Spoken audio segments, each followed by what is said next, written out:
চলুন দর্শক ফিরে যাই আমাদের আজকের অতিথি কন্টেন্ট ক্রিয়েটর লাবিদ রাহাতের কাছে। আবারও ফিরে এলাম আপনার কাছে। শুরুতেই জানতে চাইবো একটা প্রশ্ন, সেটা হচ্ছে স্কুল জীবনে কি আপনি ভূগোল বা সামাজিক বিজ্ঞানের হাইয়েস্ট মার্ক পাওয়ার ছাত্র ছিলেন? না, যারা জানে তারা অনেকেই জানেন যে আমার একাডেমিক সাইডটা আসলে টোটালি ডিফারেন্ট। আমি জীবনে কোনোদিন এই ধরনের কিছু নিয়ে ভিডিও বানাবো এটা চিন্তা করি নাই, বাট আমার ইন্টারেস্ট ছিল অলওয়েজ এইসবে নিয়ে। আমি বলবো পড়াশোনার বাইরের এক্সট্রা কারিকুলার অ্যাক্টিভিটিস যদি বলেন তাহলে এই রিলেটেড বইপত্র পড়া হয়েছে। আর যেহেতু আমি ইঞ্জিনিয়ারিং পড়েছি, সো বুঝতে পারছেন এর আগে সায়েন্স ব্যাকগ্রাউন্ড ছিল, তো আলাদা করে ভূগোল বইটা আমার একাডেমিক কোনো ইয়াতেই ছিল না। তো না, একাডেমিক দিক থেকে সমাজবিজ্ঞান বলেন বা ভূগোল বলেন এই জিনিসটা যদি থাকতো হয়তো বা এতটা ইন্টারেস্ট আসতো না, এর বাইরে ছিল বলেই ইন্টারেস্টেড হয়েছি। যখন আপনি শুরু করেছেন বাংলাদেশের প্রেক্ষাপটে প্রথমত কন্টেন্ট ক্রিয়েশন ব্যাপারটাই নতুন, এবং সেই জায়গাটাতে যদি বলি আপনি যে বিষয়টি নিয়ে করেন, অর্থাৎ যদি আমি বলি জিওগ্রাফিক্যাল কন্টেন্ট বা ইনফোটেইনমেন্ট, অথবা যদি বলি হিস্ট্রিক্যাল কন্টেন্ট, অথবা হচ্ছে জিওপলিটিক্যাল কন্টেন্ট বা ইন্টারন্যাশনাল অ্যাফেয়ার্স রিলেটেড কন্টেন্ট, এই যে সামগ্রিক বিষয়গুলোকে আপনি আপনার কন্টেন্টে নিয়ে এসেছেন, সেই সময় কিন্তু আপনার বাংলাদেশের এমন কেউ সামনে ছিল না যাকে দেখে আপনি আসলে অনুপ্রেরণা পাবেন। সেই সময়টা আসলে শুরুটা কিভাবে হয়েছিল? এই টাইপের কন্টেন্ট বাংলাদেশের ইউটিউব কমিউনিটি বা ফেসবুক কমিউনিটিতে খুব একটা বেশি ছিল না। এর আগে অল্প স্বল্প ছিল, বা সেগুলো বেশিরভাগই দেখা যেত যে নিউজ চ্যানেলরাই করছে, তো ইন্ডিভিজুয়াল কেউ করতো না। আমার ইন্টারেস্ট সবসময়, আমি যেহেতু বুঝতে পারছেন ছোটোবেলা থেকে এই রিলেটেড জিনিসপত্র বেশি দেখি, আমি কন্টেন্টও এই ধরনেরই বেশি কনজিউম করতাম। ম্যাক্সিমাম টাইমে সেগুলো হতো হয় ওয়েস্টার্ন কিছু, অথবা ইন্ডিয়ান কারো, অথবা পাকিস্তানি কারো। আমাদের দেশে যে এই ধরনের কোনো কন্টেন্ট ক্রিয়েটর নাই, এই জিনিসটা আমারও মনে হচ্ছে অভাব। আর আমারও ইন্টারন্যাশনাল কমিউনিটির অনেক বড় বড় ক্রিয়েটরদের দেখে মনে হয়েছে যে আমি তাদের মতো কন্টেন্ট বানাতে চাই। স্বাভাবিকভাবে আমার ভাষা বাংলা, আমার প্রাইমারি ভাষা বাংলা, সো আমি বাংলাই চুজ করেছি অ্যান্ড আমি আমার দেশের অডিয়েন্সের জন্যই বানানোর ট্রাই করেছি। বাট আমার শুরু থেকে কখনো এরকম চিন্তা ছিল না যে আমার এর জন্য অনেক অডিয়েন্স হবে। আমি কোনোদিন চিন্তাও করিনি যে বাংলাদেশের এত মানুষ এই ধরনের কন্টেন্ট দেখতে চায়, আসলে এই জিনিসটার যে অভাব আছে। সো নিজের প্রয়োজন থেকেই বা নিজের ইচ্ছা থেকেই শুরু করা, বাট মানুষজন এখন ভালো একটা রেসপন্স পেয়েছি, সো থ্যাঙ্কফুল ফর দ্যাট। আপনার মূলত অডিয়েন্স কারা? আমার মূলত অডিয়েন্স বাংলাদেশের ম্যাক্সিমাম ইউটিউবারদের যেই রেঞ্জের অডিয়েন্স তার থেকে একটু বয়স্ক। আমি যদি বলি ম্যাক্সিমাম রেঞ্জের ইউটিউবারদের একটা মেজরিটি পোর্শন অফ ইয়া থাকে হচ্ছে 18 থেকে 24 বছরের মধ্যে। আমার মেজরিটি অডিয়েন্স আমার 18 থেকে 24-এর মধ্যেও বড় একটা পোর্শন আছে, বাট আমার বলবো 50% অফ অডিয়েন্স হচ্ছে 24 থেকে 30-35 এরকম রেঞ্জের মধ্যে। অ্যান্ড সেকেন্ড মেজরিটি যদি বলি তাহলে সেটা 18 থেকে 24, যেটা বাংলাদেশের ডিফল্ট। যখন আপনি কন্টেন্ট ক্রিয়েশন শুরু করছেন তখন কিন্তু আসলে বেশ কিছু স্কিল লাগে, যে স্কিলগুলো আসলে আমরা আসলে স্কুল কলেজেও শিখে আসি না, বা আপনি ইঞ্জিনিয়ারিং নিয়ে পড়াশোনা করেছেন সেটাতেও আসলে এই স্কিলগুলো থাকে না। সো তখন আপনাকে আসলে কতদিন এই প্রিপারেশনটা নিতে হয়েছে? আমার কোনো স্কিলই ছিল না ভিডিও এডিটিং রিলেটেড যদি বলি। আর এর আগে একাডেমিকভাবে এই প্রেজেন্টেশন তৈরি করা এইসবের জন্য গ্রাফিক্স ডিজাইনিংয়ের একেবারে টুকটাক শুরুর দিকের যেই বেসিকগুলো ওগুলো জানতাম। বাট ভিডিও এডিটিংয়ের ক্ষেত্রে আমি মনে করি যে এনাফ একটা টাইম দেওয়া উচিত। আমিও সেটা ওই সময় থ্যাঙ্কফুলি বলা ঠিক হবে না, যদিও কোভিড ছিল, বাট আমাদের একাডেমিক ক্যারিয়ার অলমোস্ট 1 বছরের জন্য সব কিছুই বন্ধ ছিল। তো ওই সময়টা পেয়েছি, অ্যান্ড ওই সময়ের মধ্যে অনেক ভিডিওস এইসব দেখেছি। বাট আমি মনে করি যে আমি যখন একেবারে ডিসিশন নিলাম যে না আমি একটা ভিডিও বানাবো, দ্যাট ওয়াজ 15 days। 15 দিন আমি একেবারে এটার পেছনে লেগেছিলাম যে ওকে আমার একটা 10 মিনিটের ভিডিও আমার আউটপুট লাগবে।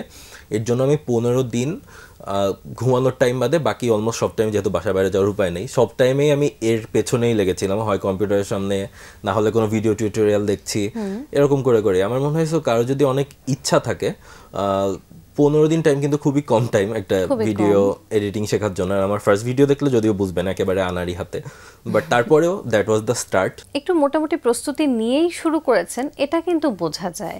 হ্যাঁ, জাস্ট শখের বসে হয় না যে আমি ফোন হাতে নিলাম একটা ভিডিও বানালাম, জাস্ট ওভাবে কিন্তু আপনার শুরুটা আসলে হয়নি।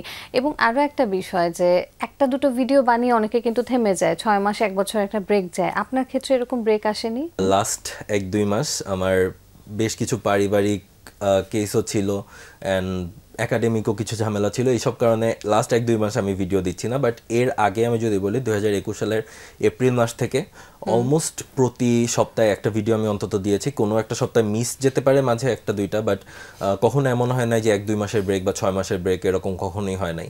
সো আমি এই জিনিসটা নিয়ে অনেক বেশি কি বলবো ডেডিকেটেড ছিলাম যে যেভাবেই হোক আমার সপ্তাহে একটা ভিডিও দেওয়াই লাগবে।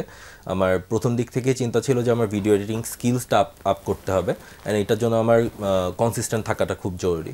প্রতি সপ্তাহে একটা করে ভিডিও দেওয়ার জন্য আমার আস্তে আস্তে স্কিলটা ডেভেলপ হচ্ছে, অ্যান্ড আমার ওই স্কিল ডেভেলপের দিকে বেশি নজর ছিল রেদার দেন অডিয়েন্স কত হচ্ছে, ফলোয়ার্স কত হচ্ছে এগুলো। এখন যারা নতুন করে কন্টেন্ট ক্রিয়েট করতে চাচ্ছে তাদের জন্য আপনার সাজেশন কি থাকবে, যে যখন ভিডিও এডিট করছে কোন বিষয়গুলো মাথায় রাখা উচিত বা আপনি কোন বিষয়গুলো মাথায় রাখছেন? কন্টেন্ট ক্রিয়েটর হতে গেলেই যে সবার ভিডিও এডিটিং পারতে হবে এটাও একেবারে ফুললি নেসেসারি না। বেসিক্স অবশ্যই জানা উচিত, বাট অনেক ক্রিয়েটরই আছে যারা একেবারে হাই লেভেলের এডিটিং পারে না, অ্যান্ড তাদের টিম আস্তে আস্তে একটা টিম ফর্ম করা অবশ্যই লাগে। শুরুতে সোলো শুরু করলেও আমি হয়তো ফার্স্ট 1 বছর একেবারে সব কিছু নিজে করেছি, বাট এরপরে যখন আমি এটাকে আরও সিরিয়াসলি নিব আমার একটা টিম দরকার হবে, যেখানে হয়তো আমার থেকে বেটার একটা ভিডিও এডিটর থাকবে, যেখানে আমার থেকে বেটার কেউ রিসার্চও করতে পারবে। আমি এরকম একটা মানুষ হব যে আমি সবই মোটামুটি পারি, বাট কোনো কিছুতেই আমি এক্সপার্ট না। একটা কন্টেন্ট ক্রিয়েটরের এভাবেই চিন্তা করা উচিত যে আচ্ছা কোনো জায়গায় যদি আমার আজকে এডিটর নাই তাহলে আমি যেন ওই কাজটা করে দিতে পারি, বাট আমার থেকেও ভালো কাজ যাতে একজন মানুষ করতে পারে এরকম একটা মানুষকে আমার টিমে রাখা দরকার।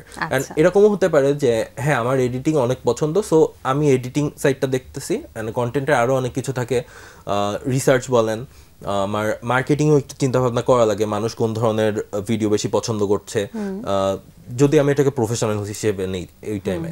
সো ভিডিও এডিটিং কারো যদি একেবারেই ভালো না লাগে, বাট তার কন্টেন্ট ক্রিয়েটর বা তার মাথায় অনেক আইডিয়া, হ্যাঁ বাট তার মাথায় আইডিয়া আছে অনেক, ভিডিও এরকম হলে ভালো হবে, এই হবে, তারও এই কন্টেন্ট ক্রিয়েশনে আসা উচিত। অ্যান্ড তার বেসিক্স অবশ্যই জানা উচিত, বিকজ নিজে যখন অন্য কোনো মানুষকে এমপ্লয় করবে ওই সময় যাতে একটু হলেও তো বোঝা উচিত। সো এটাই বলবো যে যাদের এডিটিং জিনিসটা না ভেতর থেকে আসে, বিকজ ঘন্টার পর ঘন্টা রাতে পিসির সামনে বসে থাকা লাগছে, এই জিনিসটা জোর করে হয় না। যাদের ন্যাচারালি আসবে তাদের জন্য কোনো টিপস দরকার হবে না, আর যাদের ন্যাচারালি আসবে না তাদের আমি বলবো যে বেসিক্সগুলো শেখার ট্রাই করেন, অ্যান্ড আস্তে আস্তে যখন জিনিসটা গ্রো করবে তখন এটা হয়তো যার আসলে ভালো লাগে এমন কাউকে হায়ার করে তার কাছেই হ্যান্ড ওভার করেন। আমরা দেখেছি যে আপনার ভিডিওতে আপনি ম্যাপের ক্ষেত্রে বেশ কিছু অ্যাডভান্স লেভেলের এডিটিং বলি সেগুলো ব্যবহার করছেন, গ্রাফিক্স ব্যবহার করছেন, আর এডিটিংয়ের ক্ষেত্রে তো বিভিন্ন নতুন নতুন অনেক কিছু ট্রাই তো করছেনই। এইসবের ক্ষেত্রে কোন ধরনের সফটওয়্যারগুলো ইউজ করছেন? মেজরিটি পোর্শন অফ ক্রিয়েটর তারা হচ্ছে অ্যাডোবি প্রিমিয়ার প্রো ইউজ করে, বাট আমার ভিডিওর 90% কাজ অ্যাডোবি আফটার ইফেক্টসেই হয়, যেহেতু হচ্ছে গ্রাফিক্সের অনেক কাজ টাজ থাকে। আর এছাড়া বেশ কিছু প্লাগইন আছে, যদি আমি ম্যাপের ক্ষেত্রে বলি সেটা হচ্ছে জিও লেয়ার্স 3, যেটা একটা পেইড প্লাগইন। প্রথমের দিকেই কারো এটা কেনা পসিবল না, বিকজ প্রাইসটা একটু বেশি। আস্তে আস্তে কারো এই টাইপের ভিডিও বানানোর ইচ্ছা থাকলে আমি বলবো যে অ্যাডোবি দিয়েই শুরু করা উচিত, অ্যাডোবির সফটওয়্যারগুলোতেই স্কিলড হওয়া উচিত। যদিও এখন অনেক অল্টারনেটিভ আছে, বাট তারপরেও অনেক ধরনের প্লাগইনস যারা হচ্ছে শুধু অ্যাডোবির জন্যই সফটওয়্যারগুলো অ্যান্ড প্লাগইনসগুলো বানায়, সো অ্যাডোবি দিয়েই স্টার্ট করাটাই বেটার।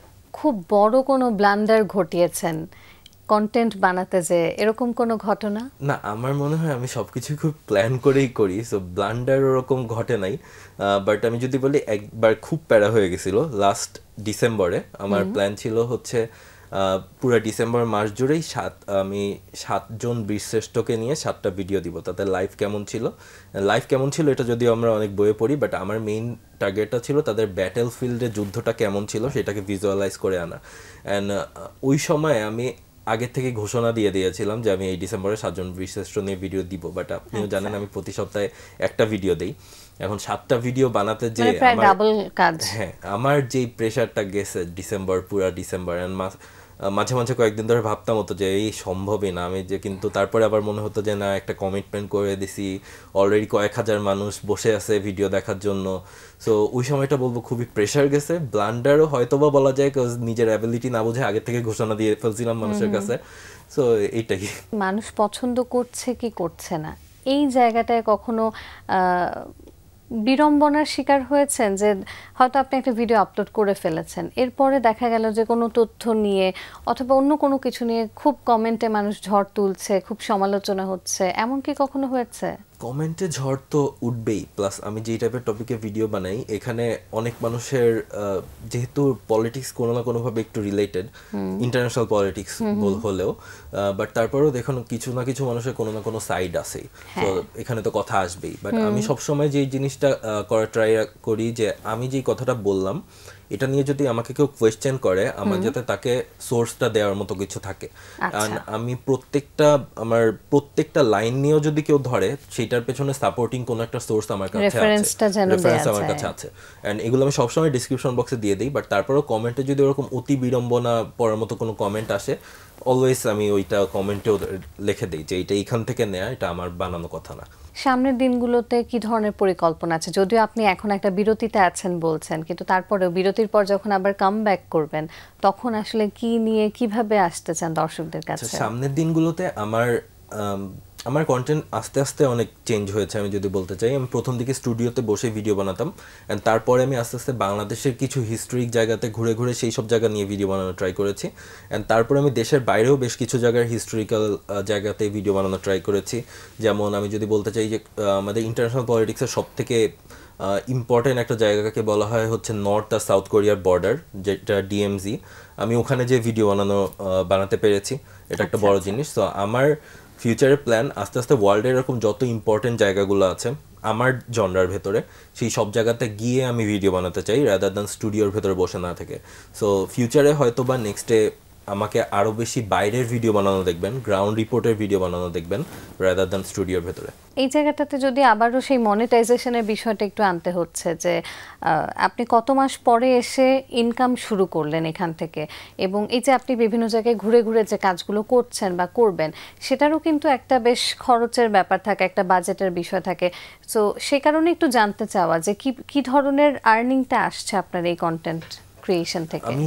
আমি এপ্রিল মাসে শুরু করেছি কন্টেন্ট ক্রিয়েশন 2021-এর, অ্যান্ড আমার প্রথম মনে হয় 10,000 টাকা কি 12,000 টাকা এইটা ঢুকেছিল হচ্ছে সেপ্টেম্বরে। তো অনেক কম টাইম। আমি যদি বাংলাদেশের বা ওয়ার্ল্ড ওয়াইড চিন্তা করি, অন্যান্য কন্টেন্ট ক্রিয়েটরদের মিনিমাম 1-2 বছর পরে যে মনিটাইজেশন আসে এরকম স্বাভাবিক, আমার অনেক কম সময়ের মধ্যে এসেছে। অ্যান্ড তারপরেও আস্তে আস্তে অ্যামাউন্ট আমি আর বললাম না, বাট বাংলাদেশে চলার জন্য যে অ্যামাউন্টটা লাগে তারও অনেক মোটামুটি বেশি অ্যামাউন্টই আমার ইনকাম হয়েছে মাসে, এরকম মাসও গিয়েছে। বাট ওই যে জিনিসটা কন্টেন্ট ক্রিয়েশনের সাথে সবসময় থাকে, জিনিসটা তো স্টেবল না জবের মতো। সো এক মাসে আমার অনেক আর্নিং, আর এক মাসে অনেক কম।